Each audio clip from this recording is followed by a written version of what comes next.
Hello, my name is Emma, and with me I have Lincoln the Box Turtle, and we are here at Audubon Community Nature Center to read Chapter 3 of Charlotte's Web. Chapter 3, Escape. The barn was very large. It was very old. It smelled of hay and it smelled of manure. It smelled of the perspiration of tired horses and the wonderful sweet breath of patient cows. It often had a sort of peaceful smell, as though nothing bad could happen ever again in the world.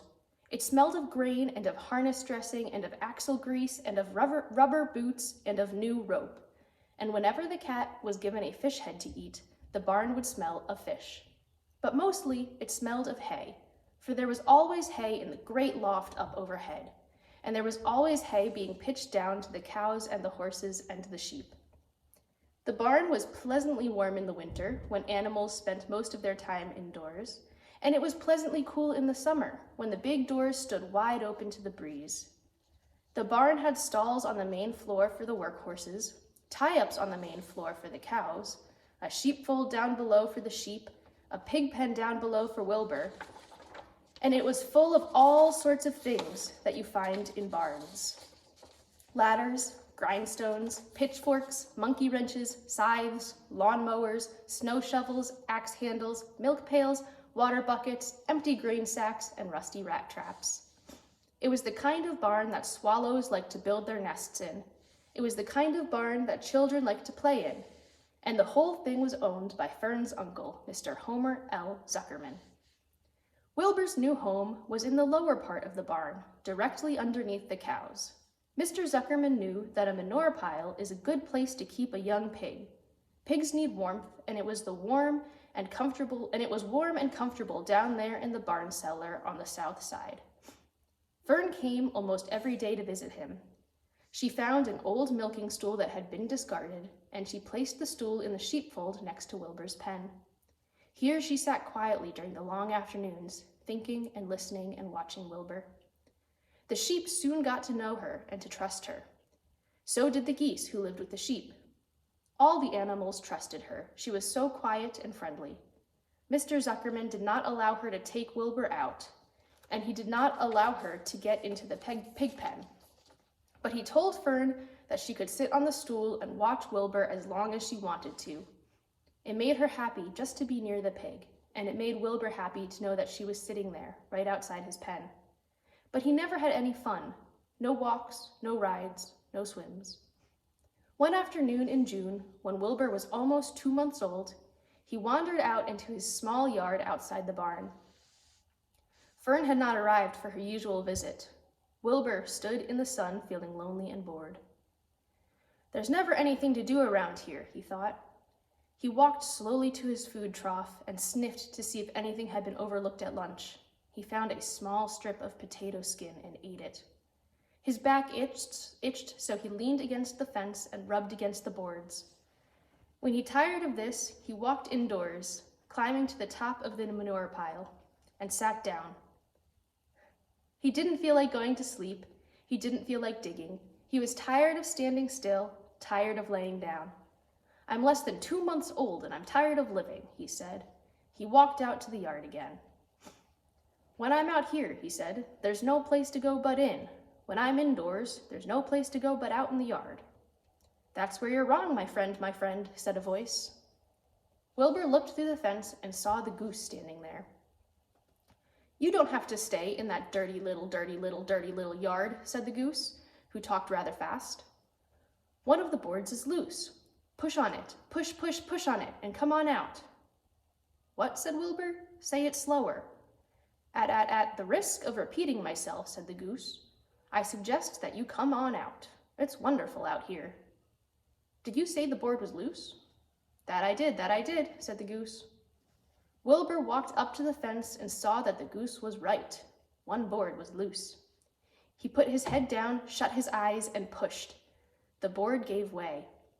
In a minute, he had squeezed through the fence and was standing in the long grass outside his yard. The goose chuckled. How does it feel to be free, she asked. I like it, said Wilbur. That is, I guess I like it. Actually, Wilbur felt queer to be outside his fence, with nothing between him and the big world. Where do you think I'd better go? Anywhere you like, said the goose. Go down through the orchard, root up the sod. Go down through the garden, dig up the radishes. Root up everything, eat grass, look for corn. Look for oats, run all over, skip and dance, jump and prance. Go down through the orchard and stroll in the woods. The world is a wonderful place when you're young. I can see that, replied Wilbur. He gave a jump in the air, twirled, ran a few steps, stopped, looked all around, sniffed the smells of the afternoon, and then set off walking down through the orchard. Pausing in the shade of an apple tree, he put his strong snout into the ground and began pushing, digging, and rooting. He felt very happy. He had plowed up quite a nice bit of ground before anyone noticed him. Mrs. Zuckerman was the first to see him. She saw him from the kitchen window, and she immediately shouted for the men. "Homer," she cried, "pigs out! Lurvy, pigs out! Homer, Lurvy, pigs out! He's down there under that apple tree." Now the trouble starts, thought Wilbur. Now I'll catch it. The goose heard the racket, and she too started hollering. "Run, run, run downhill! Make for the woods!" she shouted to Wilbur. "They'll never, never, never catch you in the woods." The cocker spaniel heard the commotion, and he ran out from the barn to join the chase. Mr. Zuckerman heard, and he came out of the machine shed where he was mending a tool. Lurvy, the hired man, heard the noise and came up from the asparagus patch where he was pulling weeds. Everybody walked toward Wilbur, and Wilbur didn't know what to do. The woods seemed a long way off, and anyway, he had never been down there in the woods and wasn't sure he would like it. "Get around behind him, Lurvy," said Mr. Zuckerman, "and drive him towards the barn. And take it easy, don't rush him. I'll go get a bucket of slops." The news of Wilbur's escape spread rapidly among the animals on the place. Whenever any creature broke loose on Zuckerman's farm, the event was of great interest to the others, and the goose shouted to the nearest cow that Wilbur was free, and soon all the cows knew. And one of the cows told one of the sheep, and soon all of the sheep knew. The lambs learned about it from their mothers. The horses in their stalls in the barn pricked up their ears when they heard the goose hollering, and soon the horses had caught on to what was happening. "Wilbur's out," they said. Every animal stirred and lifted its head and became excited to know that one of his friends had got free and was no longer penned up or tied fast. Wilbur didn't know what to do or which way to run. It seemed as though everybody was after him. "If this is what it's like to be free," he thought, "I believe I'd rather be penned up in my own yard." The cocker spaniel was sneaking up on him from one side. Lurvy, the hired man, was sneaking up on him from the other side. Mrs. Zuckerman stood ready to head him off if he started for the garden, and now Mr. Zuckerman was coming down toward him carrying a pail. "This is really awful," thought Wilbur. "Why doesn't Fern come?" He began to cry. The goose took command and began to give orders. "Don't just stand there, Wilbur. Dodge about," cried the goose. "Skip around, run toward me, slip in and out, in and out, in and out. Make for the woods, twist and turn."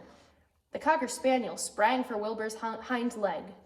Wilbur jumped and ran. Lurvy reached out and grabbed. Mrs. Zuckerman screamed at Lurvy. The goose cheered for Wilbur. Wilbur dodged between Lurvy's legs. Lurvy missed Wilbur and grabbed the spaniel instead. Nicely done, cried the goose. Try it again. "Run downhill," suggested the cows. "Run toward me," yelled the gander. "Run uphill," cried the sheep. "Turn and twist," honked the goose. "Jump and dance," said the rooster. "Look out for Lurvy," called the cows. "Look out for Zuckerman," yelled the gander. "Watch out for the dog," cried the sheep. Listen to me, screamed the goose. Poor Wilbur was dazed and frightened by this hullabaloo. He didn't like being the center of all this fuss. He tried to follow the instructions his friends were giving him, but he couldn't run downhill and uphill at the same time. He couldn't turn and twist when he was jumping and dancing, and he was crying so hard that he could barely see anything that was happening. After all, Wilbur was a very young pig. Not much more than a baby, really. He wished Fern was there to take him in his arms and comfort him. When he looked up and saw Mr. Zuckerman standing quite close to him, holding a pail of warm slops, he felt relieved. He lifted his nose and sniffed. The smell was delicious. Warm milk, potato skins, wheat middlings, Kellogg's corn flakes, and a popover left from the Zuckerman's breakfast. "Come, pig," said Mr. Zuckerman, tapping the pail. "Come, pig." Wilbur took a step toward the pail. No, no, no, said the goose. It's the old pail trick, Wilbur. Don't fall for it, don't fall for it. He's trying to lure you back to captivity, Ivity. He's appealing to your stomach. Wilbur didn't care. The food smelled appetizing. He took another step toward the pail.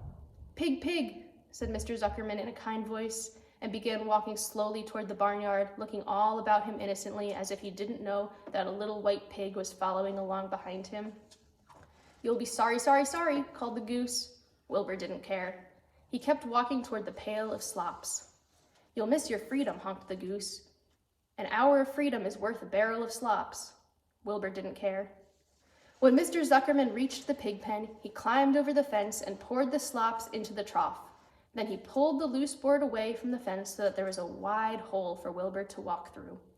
Reconsider, reconsider, cried the goose. Wilbur paid no attention. He stepped through the fence into his yard. He walked to the trough and took a long drink of slops, sucking in the milk hungrily and chewing the popover.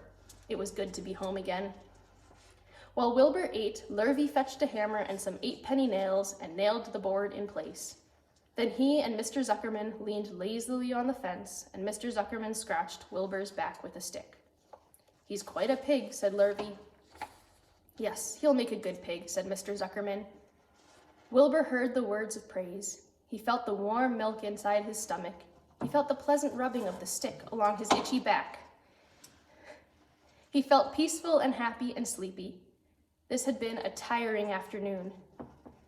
It was still only about 4 o'clock, but Wilbur was ready for bed. I'm really too young to go out into the world alone, he thought as he lay down. That's the end of chapter 3.